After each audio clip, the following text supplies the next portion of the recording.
A very good morning to everyone. I hope you all are fit and fine. So, today we are moving on our new segment that is computerized accounting.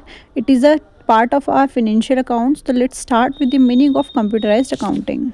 Computerised accounting वो accounting system होता है जहाँ पर हम जितनी भी अपनी transactions करते हैं थ्रू आउट द कंपनी वो सब कुछ हम कंप्यूटर में रिकॉर्ड करते हैं। फॉर एग्जांपल हमने कोई परचेज़ करी है गुड्स, तो हम उसकी एंट्री करेंगे अपनी मशीनरी के through purchase account debit to goods account. तो कंप्यूटर में अपने आप ही वो लेजर पोस्टिंग में हो जाएगी, वो कैश में अगर वो क्रेडिट पे परचेज करें तो क्रेडिट अकाउंट में बैंक अकाउंट में चली आएगी, और अगर हमने उसको कैश में परचेज करी तो कैश अकाउंट में चली आएगी। तो ये सारी ट्रांजेक्शन कंप्यूटर अपने आप से खुद करता है, हम बस उसको इंस्ट्रक्शंस प्रोवाइड करते हैं। तो it is called the computerized accounting. और मैनुअली हम अपने हाथों से जो अकाउंट्स बनाते हैं, ट्रेडिंग हो गया, P&L अकाउंट, ये सब कुछ हम कंप्यूटर के थ्रू जब बनाते हैं तो उसको ही हम कंप्यूटराइज्ड अकाउंटिंग कहते हैं। तो ये GAAP के थ्रू चलती है, जनरली एक्सेप्टेबल अकाउंटिंग प्रिंसिपल्स के थ्रू, जो ये प्रोवाइड करती है सारे के सारे रिपोर्ट्स, सारे के सारे अकाउंटिंग के फिनेंशियल के रिपोर्ट, जिससे कि हम रिकॉर्ड करते हैं ट्रांजैक्शंस।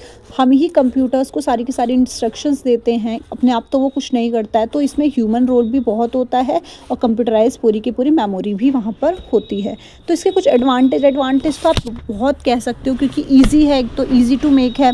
इसकी स्पीड, हमें बहुत ज़्यादा टाइम वेस्ट, हमारा जो टाइम है वो टाइम सेविंग भी है। ये हम उसको बस सारे की सारी इन्फॉर्मेशन दे देंगे, वो अपने आप ही हर चीज़ बना के तैयार कर देगा। और हमें जब मैनुअल हम हाथ से बनाते थे पहले के टाइम पे, तो वो बहुत टाइम टेकिंग होता था, पर ये और एक्यूरेसी भी ज़्यादा होती है। अगर आप हैंड से बनाएंगे तो उसमें एरर्स के चांसेस बहुत है। We are human beings, we are doing a lots of mistake in making the transactions and also. यहाँ पे मैनुअली काम, यानी जो हाथ से हम वर्क करते हैं, वो काम जो है वो कम होता है, एफिशिएंट होता है, मतलब बहुत ज़्यादा ईजी में वे में हो जाता है, सस्ता पड़ता है। स्टोर, हम यहाँ इस कंप्यूटर्स में बहुत सारे डेटा जो है वो स्टोर्स करके रख सकते हैं, पर मैनुअल तरीके से क्या होता है कि वो खो गया, फट गया वो। तो it is the thing which we can use in the advantage of the computerized accounting. Friendly usable है, मतलब कि वेस्टेज नहीं है, पेजेस की वेस्ट नहीं है, किसी चीज़ की वेस्टेज नहीं है। यहाँ पे इजीली हम अंडरस्टैंड कर सकते हैं। राइटिंग का कोई भी वो नहीं है इशू कि हाँ मुझे राइटिंग समझ में नहीं आ रही, क्योंकि वो कंप्यूटराइज्ड नोटिंग होती है। वहाँ पे अपडेटेड इन्फॉर्मेशन हमें प्रोवाइड करती है। तो बहुत सारे एडवांटेज आप कह सकते हैं इसके अंदर। आप 4 to 5 एडवांटेज याद रख लेना। कई बार एग्जाम्पल ये एज अ एडवांटेज आ जाता है, क्योंकि बहुत इंपॉर्टेंट भी है कि आज के टाइम में तो सबसे ज़्यादा लोग यही यूज़ करते हैं। तो इसके एडवांटेज आप एक बार 4 to 5 example max to max आप याद करना। तो चलिए इसके फीचर्स देख लेते हैं। जो हमने एडवांटेज में पढ़े हैं वही है, इसकी एक्यूरेसी होती है, इसके अंदर कोई एरर के चांसेस बहुत कम होते हैं, स्पीड ज़्यादा होती है। जिस तरीके से हम ट्रेडिंग P&L बनाएंगे इतने में, तो वो दोनों के दोनों ही बना के रख देगा, उससे भी कम टाइम में। क्विक होता है, बहुत जल्दी मेकिंग होती है, I already shared. Instant reporting होती है, हम हैंड टू हैंड इसमें लिखते रहते हैं, बट अगर हमें उसके लिए हमें प्रॉपर उसका रजिस्टर चाहिए, प्रॉपर कॉपीज चाहिए। बट हाँ, अगर आपके पास कंप्यूटर है, स्टिल आपने लैपटॉप है, आपने तुरंत के तुरंत रिकॉर्डिंग करके ख़त्म कर दिया। नेक्स्ट आता है हमारे पास ट्रस्टेबल है, रिलायबिलिटी बहुत ज़्यादा है, हम इस पर ट्रस्ट कर सकते हैं। कोई भी बाइसनेस नहीं है कि हाँ कि अगर कोई भी सेकंड पर्सन उसको नोट डाउन करता है तो आप बाइसनेस के चांसेस वहाँ पर ज़्यादा होते हैं। पर यहाँ पर ट्रस्टेबल है, बिल्कुल ट्रस्टेबल है। सिक्योरिटी है, आप उसे सेव करके आप उसे डॉक्यूमेंट में लॉक करके रख सकते हैं। बट यहाँ पर जो मैनुअली तैयार होता है उसके अंदर कोई सिक्योरिटी नहीं है, वो कहीं भी खो सकता है, किसी के भी हाथ लग सकता है। बहुत ज़्यादा सिंपल है, इजी टू यूज़ है। तो ये सब फीचर्स होते हैं इसके अंदर। नेक्स्ट आते हैं डिफरेंस क्या है मैनुअल अकाउंटिंग में कंप्यूटराइज्ड अकाउंटिंग में। ये बहुत इंपॉर्टेंट क्वेश्चन, आप मान लीजिए, इस पर टिक कर लीजिए, बहुत इंपॉर्टेंट है।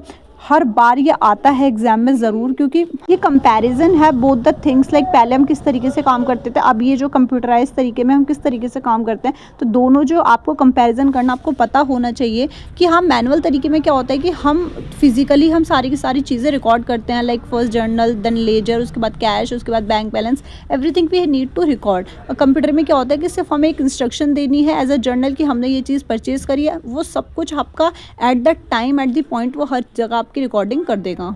सेकंड आते हैं कि सारी की सारी कैलकुलेशन हमें मैनुअली खुद करनी होती है, उसके अंदर डायरेक्टली ऑटोमेटिकली कैलकुलेशन खुद से हो जाती है। टाइम कंज्यूमिंग बहुत ज़्यादा होता है, मैनुअल जो है वो लेस टाइम कंज्यूमिंग है। तो आप एक बार, मैंने अभी आपको फीचर्स में सारे पढ़ा दिए, एक बार आप फिर से इसको खुद से पढ़ना, उसके बाद आप इसे लर्न करना। 4 to 5 max to max 4 to 5 point हर चीज़ का आप लर्न करते चलना। आप पढ़ लोगे, आपको पढ़ते के साथ ही आपको याद हो जाएगा। सेम चीज़ें फीचर्स में भी, एडवांटेज में भी और डिफरेंस में भी। तो you need to go through only one, it will keep in your mind very easily. So हम मूव करते हैं अपने नेक्स्ट सेगमेंट पर। It is very important segment of our chapter, that is ERP, enterprise resource planning. ERP वो technique होती है, वो concept होता है जहाँ पे हम अपने मैनेजमेंट की सारी चीज़ों को इंटीग्रेट करते हैं और उसका एफिशिएंटली और इफ़ेक्टिवली यूज़ करते हैं, उन रिसोर्सेज का जो हमने इंटीग्रेट करे हुए हैं, फ्रीक्वेंट यूज़ करते हैं हम अपने सॉफ्टवेयर्स का। For example like ERP management system जो है वो इंटीग्रेट करता है, लाइक प्लानिंग करते हैं सबसे पहले, उसके बाद परचेज, जितनी भी हम इन्वेंट्रीज हैं सब कुछ परचेज करेंगे सेल्स करने के लिए, यू कैन से। उसके बाद हम उसको फाइनेंस, सारा का सारा फाइनेंस जो है वो हम इंटीग्रेट करेंगे इकट्ठा करके। उसके बाद हम उसका इफ़ेक्टिव तरीके से और एफिशिएंट तरीके से हम उसका यूज़ करेंगे, जिससे हम अपनी ERP यानी कि एंटरप्राइज रिसोर्स प्लानिंग आप कह सकते हैं, जितने भी हमारे पास रिसोर्सेज हैं उनकी किस तरीके से हमें यूज़ करना है, उसकी एक तरीके से प्लानिंग करना, जहाँ पे हम ERP का जो पैकेजेस है वो इंटीग्रेटेड सॉफ्टवेयर पैकेजेस में दिया जाता है इकट्ठा करके। ERP का जो पैकेज है वो अप्लाई कर सकते हैं diverse type of industries, diverse मतलब अलग अलग, तो जितनी भी अलग अलग टाइप की इंडस्ट्रीज़ हैं वो ERP का पैकेज लेते हैं कि उनकी जो कंपनी है उसमें इफ़ेक्टिव एफिशिएंट तरीके से यूज़ करके उनके सॉफ्टवेयर्स का, जिससे उनकी जो कंपनी है वो टेक्नोलॉजी में अपग्रेड कर सके। तो इस वजह से वो अपनी कंपनी में इसके पैकेजेस यूज़ करती हैं कि उनकी कंपनी में जो सॉफ्टवेयर्स हैं वो अप टू डेट रहें। तो इसके फीचर्स क्या क्या हैं? सबसे पहले तो ये इंटीग्रेटेड सिस्टम होता है, यानी कि सारी की सारी चीज़ें मिक्सअप होती हैं सॉफ्टवेयर में, हमें सारी की सारी चीज़ों को थ्रू द प्लानिंग करना पड़ता है। नेक्स्ट आता है हेल्प करता है प्लानिंग करने, मैंने आपको बताया फाइनेंस की, ह्यूमन रिसोर्सेज की, अपने जितने भी हमारे पास मैनेजमेंट वाली चीज़ें हैं सब कुछ। ऑर्डर ट्रैकिंग होता है कि हाँ जहाँ पर भी ऑर्डर है हम उस चीज़ को, लाइक आपकी कंपनी है, बहुत बड़ी कंपनी है, तो आप हर जगह जाके ऑर्डर ट्रैक नहीं कर सकते, पर हाँ ये चीज़ें ERP जो होती है वो लोगों में बताते हैं कि हाँ हमारे पास ये चीज़ें हैं, आप यहाँ से ऑर्डर कर सकते हो, तो ऑर्डर ट्रैक करने में भी ईजी होता है। प्रोडक्टिविटी ये जो है वो एनहेंस करती है, बढ़ाती है कि हाँ आपके पास जितने कस्टमर ज़्यादा आएंगे आप उतनी प्रोडक्टिविटी ज़्यादा कर पाएंगे। फैसिलिटेट करती है प्लानिंग को अच्छा और करती है, ऑब्वियसली आई एम सेइंग। और कॉमन डेटा है, हर जगह का कॉमन डेटा है, तो आपको बहुत ज़्यादा डिफरेंस नहीं मिलेगा, तो आपको बहुत ज़्यादा दिमाग लगाने की नीड नहीं होगी। अब टैली पर आते हैं। ERP, आप बच्चों ने बहुत ज़्यादा टैली का नाम सुना होगा। टैली जो है वो बहुत ज़्यादा पॉपुलर सॉफ्टवेयर है पूरे की पूरी फिनेंशियल अकाउंट्स में। लाइक आपने देखा होगा कि हाँ इस चीज़ को टैली मतलब चीज़ों को अपग्रेड करना और चीज़ों को इक्वल रखना, टैली करना चीज़ों को। Of software that are available in the most in the tally ERP9। ERP9 आपको याद रखना है कि हाँ हम इस चैप्टर में ERP9 पढ़ रहे हैं, जिसके अंदर टैली का हम यूज़ करते हैं। ये टैली जो है वो फैसिलिटेट करती है जो ओनर है बिज़नेस का मैनेज करने में उस चीज़ों को, कि हाँ चीज़ों को वो टैली करता है, जो भी चीज़ें आ रही है जो भी चीज़ें जा रही है उसको वो रिकॉर्ड करता है, उस चीज़ को वो टैली करता रहता है, तो उससे जो उसकी बिज़नेस है वो स्मूथली रन करता रहता है। ये जो है वो डिज़ाइन करा गया है रिक्वायरमेंट के अकॉर्डिंग, ये चलता रहता है। इंडियन बिजनेसमैन ने ही इसको खुद से ही डिज़ाइन करा है, जिससे वो ईजिली अपनी कंपनी को रन कर सकते हैं।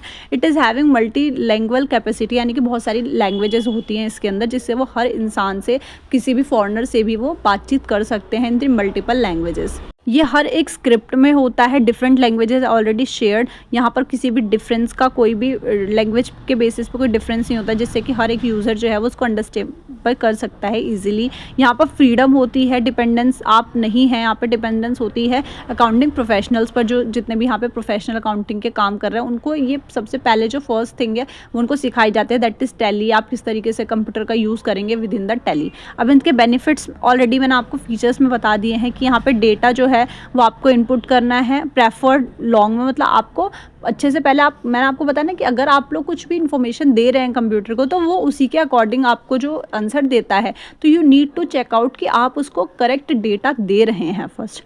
नेक्स्ट आता है ऑब्टेन लैंग्वेज स्पेसिफिक, आप उसको उस स्पेसिफिक लैंग्वेज में, जिस स्पेसिफिक लैंग्वेज में आप उसको देंगे उसी स्पेसिफिक लैंग्वेज में वो आपको आंसर देता है। प्रिंट, तो किसी भी आप वाउचर को या रिपोर्ट को किसी भी तरीके से आप इसमें ले सकते हैं, ERP में या टैली में आप किसी भी तरीके का रिपोर्ट वाउचर बनवा सकता है, इनवॉइस हो सकता है। चलिए अभी तक तो हमने बेनिफिट्स और फीचर्स पढ़ लिए ERP के, अब हम कुछ फीचर्स पढ़ते हैं टैली के। टैली इन द सेंस मैंने आपको बताया कि चीज़ों को स्टेबल रखना, तो कंप्लीट बिजनेस सॉल्यूशन होता है इसके अंदर, सारे के सारे जितने बिजनेस सॉल्यूशंस होते हैं वो इसके अंदर होते हैं। चाहे आप उसमें इन्वेंट्री अकाउंट बोल लो, बैंक अकाउंट बोल लो, फाइनेंशियल अकाउंट बोल लो, everything is in the tally accounting software. उसका वर्सेटाइल होता है, वर्सेटाइल मतलब होता है स्मॉल से लेकर बड़े कंपनी तक हर जगह जहाँ पे वो एप्लीकेबल होता है। लीडिंग अकाउंटिंग पैकेज होता है, लीडिंग अकाउंटिंग मतलब होता है कॉन्टिन्यूस डेवलपमेंट होते रहना, that is called leading accounting passage. और सिंपल होता है, सिंपल और इजी टू यूज़ है, जिससे आपको बहुत ज़्यादा कन्फ्यूज़न नहीं होगी, आपको बहुत ज़्यादा इसमें क्योर्स नहीं झेलने पड़ेंगे। नेक्स्ट स्पीड बहुत अच्छी है। ऑब्वियसली अगर आप कंप्यूटर पे काम कर रहे हो तो कंप्यूटर की स्पीड ही बहुत अच्छी मानी जाती है within the world. Flexibility है, आप चेंज कर सकते हो according to your convenience of language, आप चेंज इसे कर सकते हो। फ्लेक्सिबिलिटी अच्छी होती है, रिलायबिलिटी होती है यहाँ पे, मतलब रिकवर करना, अगर आपका डाटा कहीं भी लॉस हो जाता है तो आप उसको इजीली रिकवर कर सकते हो।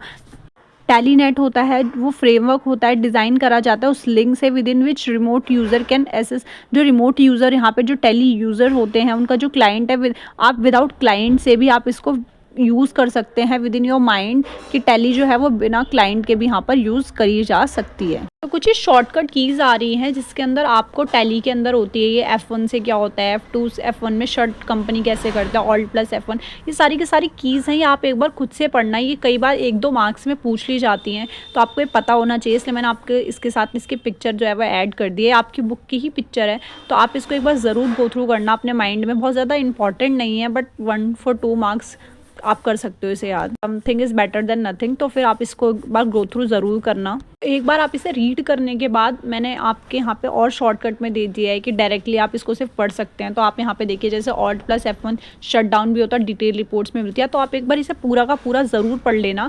और 1-2 मार्क्स में ये ओनली एग्जाम में आ जाता है, तो आपको पता होना चाहिए सिर्फ और सिर्फ। तो ये वीडियो यहाँ पे ख़त्म होती है।